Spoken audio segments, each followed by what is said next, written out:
Hey keto friends, it's Bill. This is my weekly update for my keto and intermittent fast weight loss adventure. I did lose 1 pound this week, so got on the scale Friday. I was 354 pounds.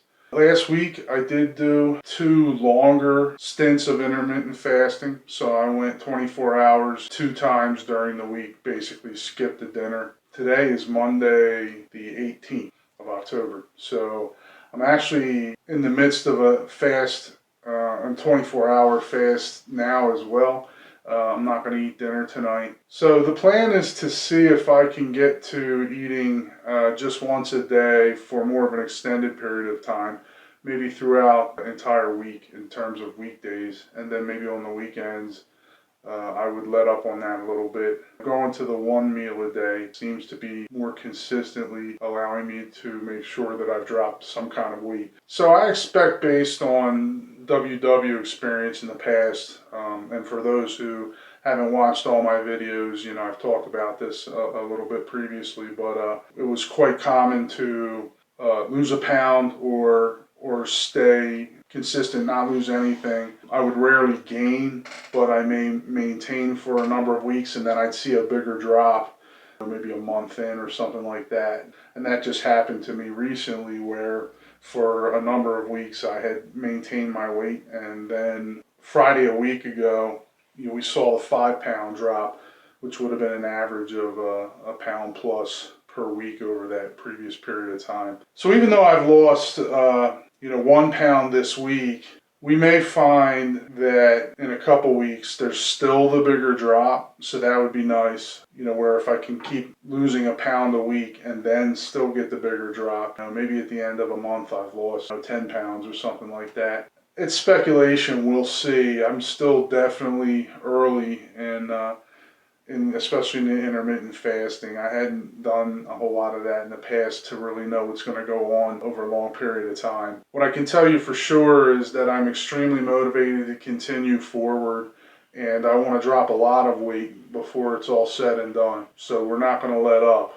And as long as I lose a pound here and there, or even maintain, I figure I'm not picking up weight. That's encouraging to me. Even if I were to gain some weight, to be honest with you, I'll make adjustments. I'll do what I need to do, but I am really 100% committed to losing a bunch of weight. I think it's key for my longevity, as I've also said before. I've also been watching a bunch of videos.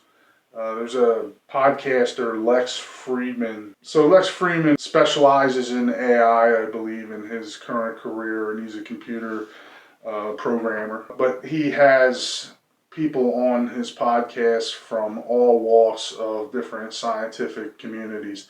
And one of the guys he had on is very focused on human longevity. So I was watching a podcast with Lex Fridman with this longevity expert on there. And I've heard this so many times that the one thing we know we can do if a human wants to extend their life is basically to restrict calories. And it doesn't really seem like you can restrict them too much. So ultimately, I really believe that we've all been trained to just simply eat too much food. Human beings do not need to eat that often, is what it really seems like it comes down to. Now, of course, I should start putting disclaimers like everybody does. I'm not a doctor. I'm not giving you advice. I'm just kind of regurgitating information that I've seen out there on YouTube that is definitely contributing to, how I move forward and some of the things that I think. And, at the end of the day, I'm a proponent of going by how your body feels. And I can tell you, when you eliminate the hunger side, as a downer of not eating, right? And on keto, you don't have those cravings. So when you eliminate that hunger, my body feels better. Everything feels better, especially as I get older. I have less pain in muscles and in my joints.